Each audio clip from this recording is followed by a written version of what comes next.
Hello learners, welcome to my YouTube channel root wise learning.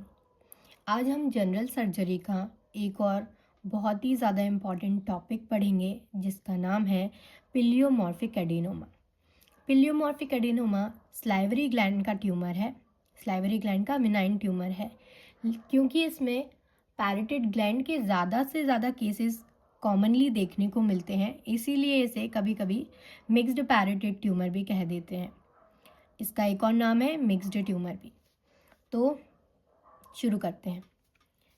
सबसे पहले हम इसका इंट्रोडक्शन देखेंगे। इंट्रोडक्शन में pleomorphic adenoma mixed parotid tumour is a benign parotid tumour derived from a mixture of ductal, epithelial and myoepithelial cells, thus demonstrating both epithelial and mesenchymal differentiation in nature। तो pleomorphic adenoma या mixed tumour या फिर mixed parotid tumour जो है वो benign parotid tumour है, यानी benign nature का पैरेटेड ग्लैंड को अफेक्ट करने वाला ट्यूमर है। ये मिक्सचर है डक्टल यानी कि एपिथेलियल एंड मायोएपिथेलियल सेल्स का। इसमें हमें डक्टल यानी कि एपिथेलियल सेल भी देखने को मिलेंगे और मायोएपिथेलियल सेल भी देखने को मिलेंगे, और यही ये हिस्टोलॉजी में भी डिमॉन्स्ट्रेट करता है कि यहाँ पे both epithelial and mesenchymal differentiation देखने को मिलेगा। Okay, because of the presence of epithelial cell, myoepithelial cells, mucoid material, pseudocartilage and lymphoid tissue, the tumor is called pileomorphic adenoma। क्योंकि इसमें epithelial cell, myoepithelial cell, mucoid material, pseudocartilage और lymphoid tissue जो हैं वो देखने को मिलते हैं, इसीलिए इसका नाम रख दिया pleomorphic adenoma. Pleo means many and morphic means form, यानी ये अलग अलग फॉर्म की जो सेल हैं ये हमें इस ट्यूमर में देखने को मिलते हैं, इसीलिए इसका नाम है पिलियोमॉर्फिक एडेनोमा। अब हम इसकी पैथोलॉजी देखेंगे। Epithelial cell proliferate in strains or may be arranged in a form of acini और कॉर्ड्स। इसमें जो एपिथेलियल सेल है वो प्लोरिफेरेट होंगे स्ट्रेन के फॉर्म में और फॉर्म करेंगे या तो एसिनाई या कॉर्ड। इस चीज़ का पैटर्न वो फॉर्म करेंगे। वैसे ही मायोएपिथेलियल सेल जो है वो भी प्लोरिफेरेट करेंगे और वो शीट के फॉर्म में जो है वो हमें अरेंजमेंट उनकी देखने को मिलेगी, इसीलिए इनका नाम है स्पिंडल शेप्ड सेल। वहीं फिर the tumour produces mucoid material which displaces and separate the cells resembling cartilage in histological section. वहीं ये जो सेल है जो ट्यूमर प्रोड्यूस कर रहा है वो एक म्यूकोइड मटेरियल जो है वो वहाँ पे प्रोड्यूस करेगा। वो म्यूकोइड मटेरियल इन सेल्स को दूर दूर कर देगा, मायोएपिथेलियल और एपिथेलियल सेल के जो नॉर्मल फॉर्म है इनको दूर दूर कर देगा और वो ऐसा रिजेंबल करेगा कि यहाँ पे कार्टिलेज बन गई है, इसीलिए ऊपर लिखा हुआ था सूडो कार्टिलेज यानी रिजेंबलिंग कार्टिलेज, और ये पैटर्न हमको देखने को मिलेगा हिस्टोलॉजिकल सेक्शंस में। ओके, नाउ हम लोकेशन पे आते हैं। तो ये जो ट्यूमर है वो पैरेटेड ग्लैंड में ज़्यादा से ज़्यादा हमें केस देखने को मिलेंगे। इधर भी लिखा हुआ है कि 80% जो है वो पैरेटेड ग्लैंड में होता है पिलियोमॉर्फिक एडिनोमा, 10% जो है वो सब मैंडिबुलर ग्लैंड में होता है और 8% जो है वो माइनर सलाइवरी ग्लैंड में होता है। और उन माइनर सलाइवरी ग्लैंड में भी मोस्ट कॉमन कौन है? पैलेट। अब जो 80% केसेस पैरेटेड ग्लैंड में होते हैं उनमें भी उन 80% का 90% केस पैरेटेड ग्लैंड के सुपरफिशियल लोब में होता है और 10% केस जो है वो हमें डीप लोब में देखने को मिलते हैं। ठीक है, अब हम आगे देखते हैं। Though it is classified as a benign tumour, pleomorphic adenoma have the capacity to grow to a large proportion and may undergo malignant transformation to form carcinoma ex pleomorphic adenoma. वैसे तो ये एक बिनाइन ट्यूमर है, benign nature का tumour है pleomorphic adenoma, लेकिन इसके पास capacity होती है कैपेसिटी किस चीज़ की, कि ये बहुत बड़ा हो सकता है। जब ये बहुत बड़ा हो जाएगा और बहुत टाइम से ही बड़ा होता रहेगा, तो इसके अंदर मैलिग्नेंट ट्रांसफॉर्मेशन की कैरेक्टरिस्टिक आ जाएगी। ये अपने आप को बिनाइन नेचर से मैलिग्नेंट बना लेगा। जब ये बिनाइन से मैलिग्नेंट बनेगा तो इसे हम बोलेंगे कार्सिनोमा एक्स पिल्यूमॉर्फिक एडिनोमा। यानी अब ये बन गया है क्या, कार्सिनोमा, और ये पहले क्या था, एक्स पिल्यूमॉर्फिक एडिनोमा। तो इसका नाम हो गया नया वाला, मैलिग्नेंट ट्रांसफॉर्मेशन होने के बाद carcinoma ex pleomorphic adenoma. Okay, now clinical feature. तो क्लिनिकल फीचर में ये हमें क्विकली याद आ जाए इसके लिए लिखा हुआ है, बाकी हम वर्डिंग प्रेफर करेंगे। तो जेंडर में है फीमेल टू मेल रेशियो 6:4, यानी मेनली फीमेल अफेक्टेड रहती हैं। एज है अराउंड 40 to 60 ईयर्स। और science and symptoms depend on location. हम लोकेशन पहले डिस्कस कर चुके हैं, तो जो भी लोकेशन होगी उसके हिसाब से अलग अलग साइन और सिम्टम्स होंगे। अब नाउ दी राइट अप की बारी है। Middle aged women around 40 years are commonly affected. Typically the history of a very slow growing swelling for a few years is usually present. तो जो पेशेंट आएगा वो हमें हिस्ट्री देगा कि बहुत ही धीरे धीरे बढ़ने वाली स्वेलिंग है और बहुत सालों से उसे ये है। फिर the swelling is painless. Swelling कैसी है, पेनलेस है। Any painless swelling near the year is best assumed to be a parotid gland neoplasm unless proven otherwise। कोई भी पेनलेस स्वेलिंग कान के पास अगर है तो उसे अज्यूम किया जाता है कि वो पैरोटिड ग्लैंड का नियोप्लाज्म ही होगा, जब तक कि वो कुछ और प्रूफ ना हो जाए। ठीक है, अब हम उसके साइंस देखते हैं। साइंस क्या है, तो parotid swelling has following classical feature. तो पैरोटिड ग्लैंड की जो स्वेलिंग है उसमें कुछ कुछ क्लासिकल फीचर्स हैं कि ये हमें देखने को ही मिलेंगे अगर पैरोटिड ग्लैंड का पिलियोमॉर्फिक एडिनोमा है। तो वो क्या क्या है, it present as a swelling in front, below and behind the ear. Swelling कैसी होगी, स्वेलिंग जो है वो कान के फ्रंट में, नीचे बिलो में, और कान के पीछे बिहाइंड द ईयर देखने को मिलेगी। उसके बाद रेज ईयर लोब्यूल देखने को मिलेगा। उसका जो ईयर लोब्यूल है वो काफ़ी उठा हुआ देखने को मिलेगा। And retromandibular groove is obliterated. तो मेरे पास एक इमेज है, हम उस इमेज को रेफरेंस लेते हैं। तो इसमें हमें देखने को मिल रहा है कि ये ईयर लोब है, इसके आगे, नीचे और पीछे स्वेलिंग है। तो ये क्लासिकल साइन है कि ये पैरोटिड ग्लैंड का पिलियोमॉर्फिक एडिनोमा है। और इसकी ईयर लोब भी हमें रेज्ड मिल रही है। तो ये उसका क्लिनिकल फीचर हुआ। फिर हम दूसरा पॉइंट देखते हैं। इट इज़ रबरी और firm. Soft area indicate necrosis. In long standing cases it can be hard. Surface can be nodular or sometimes vacillated. Being skin is stretched and shiny. However, being benign tumor, it is neither adherent to the skin nor to the masseter. अब इसकी consistency कैसी होगी, ये रबरी या firm होगा। रबरी या firm means ये जैसी हमारी नोज़ की कंसिस्टेंसी होती है वैसा होगा। सॉफ्ट एरिया अगर इसमें है तो वो क्या इंडिकेट कर रहा है कि उसके अंदर नेक्रोसिस हुआ होगा। जब केस बहुत पुराना हो जाता है तो ये रबरी और फर्म कंसिस्टेंसी नहीं मिलती, वहाँ पे हमें हार्ड कंसिस्टेंसी मिलती है। अब इसकी जो सरफेस है या तो वो नोड्यूलर होगी या वसलेटेड होगी। उसके बाद क्योंकि स्वेलिंग है तो स्किन जो है वो हमें स्ट्रेच्ड और शाइनी देखने को मिलेगी। लेकिन क्योंकि एक बिनाइन नेचर का ट्यूमर है इसीलिए ना तो ये स्किन में अडहेर होगा और ना ही ये मेसेटर में अडहेर होगा। ठीक है, उसके बाद हम देखेंगे after a few years pleomorphic adenoma shows features of transformation into malignancy, जो कि अपन पहले डिस्कस कर चुके हैं कि जब ये पिलियोमॉर्फिक एडिनोमा काफ़ी पुराना हो जाए, बहुत साल हो जाए, तो इसमें मैलिग्नेंट ट्रांसफॉर्मेशन होने लगता है। फिर इसका नाम हो जाता है कार्सिनोमा एक्सपिलियोमॉर्फिक एडिनोमा। ठीक है, फिर हम देखेंगे सुपरफिशियल लोब इन्वॉल्वमेंट। अगर सुपरफिशियल लोब इन्वॉल्व है, किसकी, पैरेटिड ग्लैंड की बात हो रही है यहाँ पे।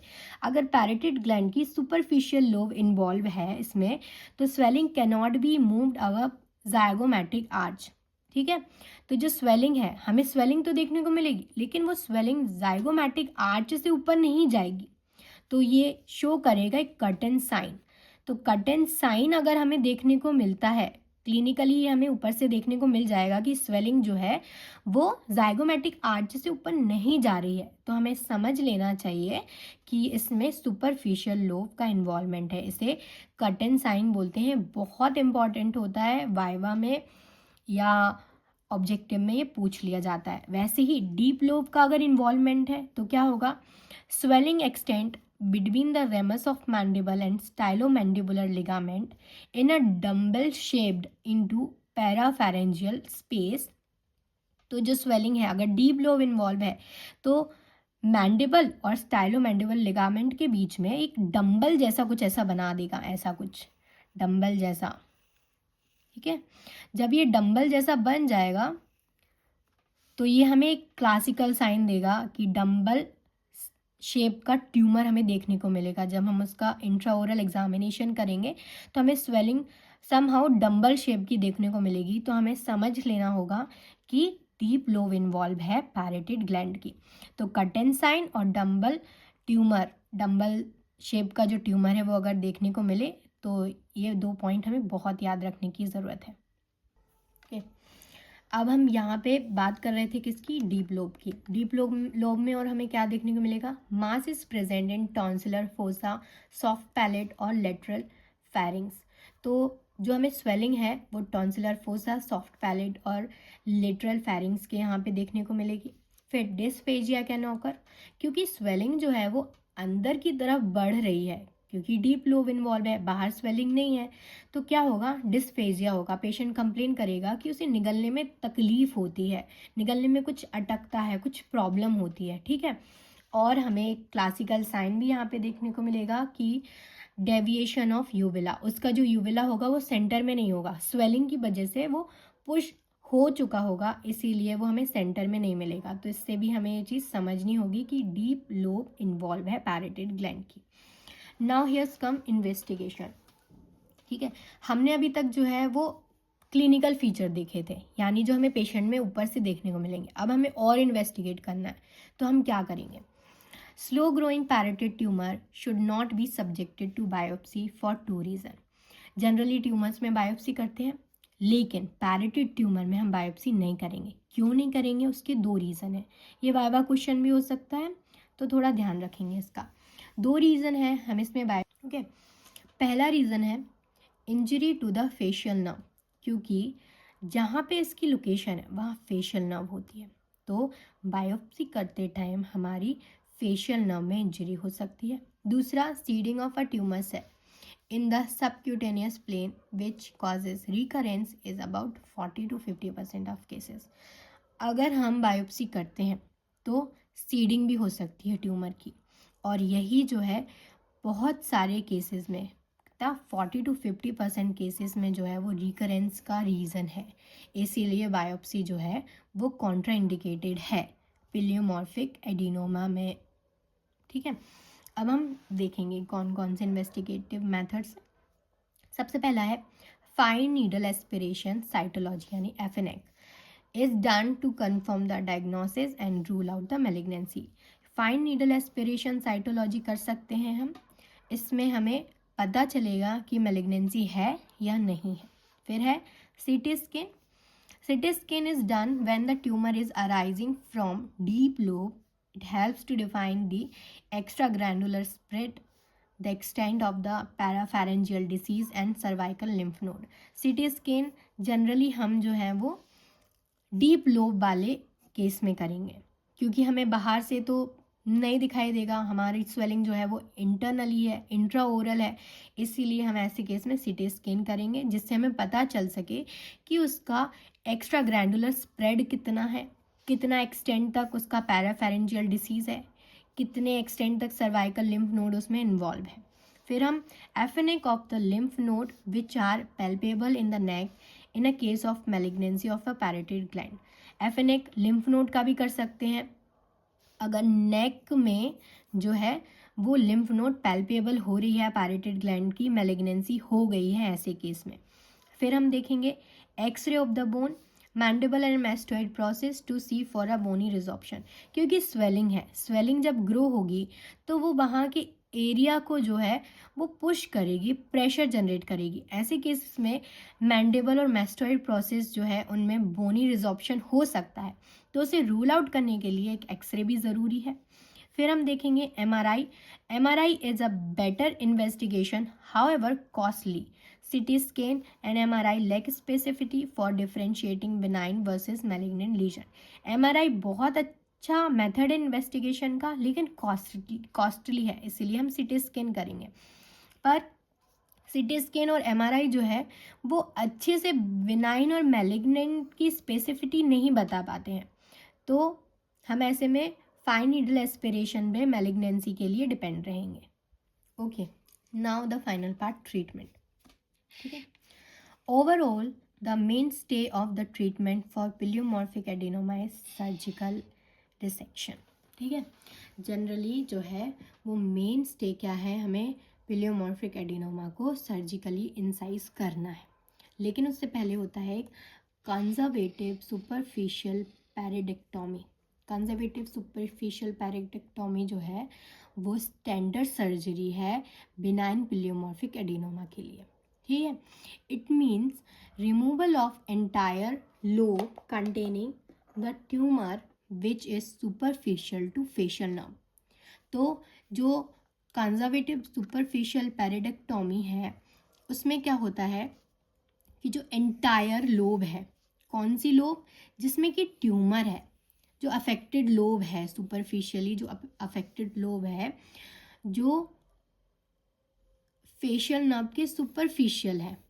ठीक है, उस एरिया को, उतने हिस्से को, उतने लोब को हम निकाल देंगे और फेशियल नर्व को कंजर्व कर लेंगे, क्योंकि फेशियल नर्व बहुत इंपॉर्टेंट है और फेशियल नर्व को प्रिजर्व करना बहुत ही ज़्यादा ज़रूरी है। ठीक है, facial nerve should always be preserved, ऐसा बोला जाता है कि फेशियल नर्व को कोशिश करनी है कि प्रिजर्व ही करें। ठीक है, enucleation should never be done as it cause recurrence. It is difficult to remove a recurrent tumor. यूनिक्लिएशन क्यों नहीं कर सकते, बाकी ट्यूमर्स में तो कर सकते हैं, इस केस में नहीं कर सकते क्योंकि उसकी वजह से रिकरेंस हो जाता है ट्यूमर का, और जब कोई ट्यूमर रिकरेंट होता है तो उसे ट्रीट करना बहुत मुश्किल हो जाता है। ठीक है, फिर अदर क्या है, total parotidectomy with the latter benign, the more commonly practice due to high incidence of recurrence. ठीक है, पहला था, हमने देखा था कि हम कंजर्व करने की कोशिश करें, फेशियल नर्व को कंजर्व करें और जो अफेक्टेड लोब है उसको बस निकाल दें। बाकी दूसरा ये है कि टोटल पैरेडिक्टोमी कर दो, यानी पूरी पैरेटिड ग्लैंड को निकाल दो। ये दूसरा सबसे ज़्यादा प्रैक्टिस करा जाने वाला सर्जिकल एक्सेशन है। पहला था कंजर्वेटिव सुपरफिशियल पैरेडिक्टोमी और दूसरा है टोटल पैरेडिक्टोमी। ठीक है, इसे हम करेंगे क्योंकि हम बिल्कुल नहीं चाहते कि ये जो ट्यूमर है वो रिकरेंट हो। ठीक है, फिर the benign tumor of the submandibular gland are treated by simple excision with preservation of mandibular branch of the trigeminal nerve, the hypoglossal nerve and the lingual nerve.